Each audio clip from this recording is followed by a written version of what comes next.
Debut में West Indies के खिलाफ दोनों इनिंग में वो 0 पर आउट हुए, लेकिन तीसरे टेस्ट में ही फरवरी 1994 न्यूजीलैंड के खिलाफ 169 रन्स बनाकर अपनी क्लास साबित की।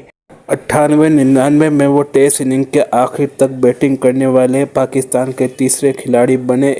188 रन नॉट आउट इंडिया के खिलाफ इंडिया ही की सरजमीन पर शारजा क्रिकेट ग्राउंड पर उन्होंने 60 सेंचुरियां बनाई, जिनमें 93-94 के दौरान 3 मुसलसल सेंचुरियां भी शामिल हैं। अपने करियर में वो 3 बार 2 लगातार वनडे सेंचुरियां बना चुके हैं। 1997 में उन्होंने हिंदुस्तान के खिलाफ चेन्नई में 194 रन्स बनाए, जो इस वक्त वनडे क्रिकेट की तारीख का सबसे बड़ा इनफरादी स्कोर था। 96, 99, 2003 वर्ल्ड कप में उन्होंने पाकिस्तान की नुमाइंदगी की। उन्होंने 60 टेस्ट और 11 वनडे मैचों में पाकिस्तान की क़यादत भी की। लगातार 3 वर्ल्ड कप 96, 99 और 2003 के वर्ल्ड कप के अंदर सईद अनवर पाकिस्तान की तरफ से सबसे ज़्यादा रन्स बनाने वाले बैट्समैन रहे।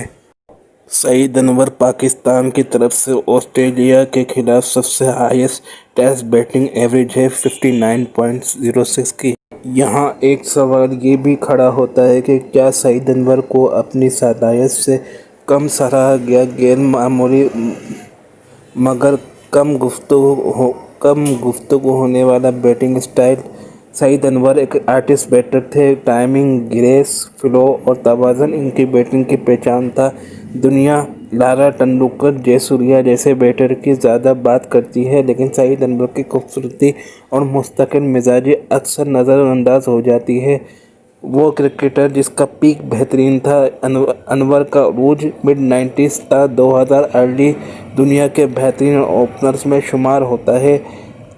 तेज़ स्पिन और फास्ट बॉलिंग दोनों पर यकसा एतमाद, आसानी से फील्डिंग गैप्स निकालने की सलाहियत, क्लासिक स्टाइल और हिकमत अमली के साथ बैटिंग करना इस उरूज को बयान करता है।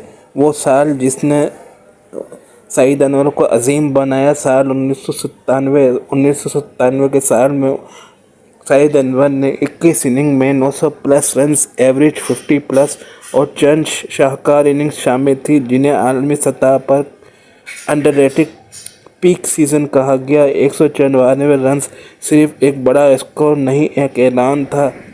1997 के हिंदुस्तान के खिलाफ 194 रन्स की inning most runs in an ODI inning में शुमार किया जाता है।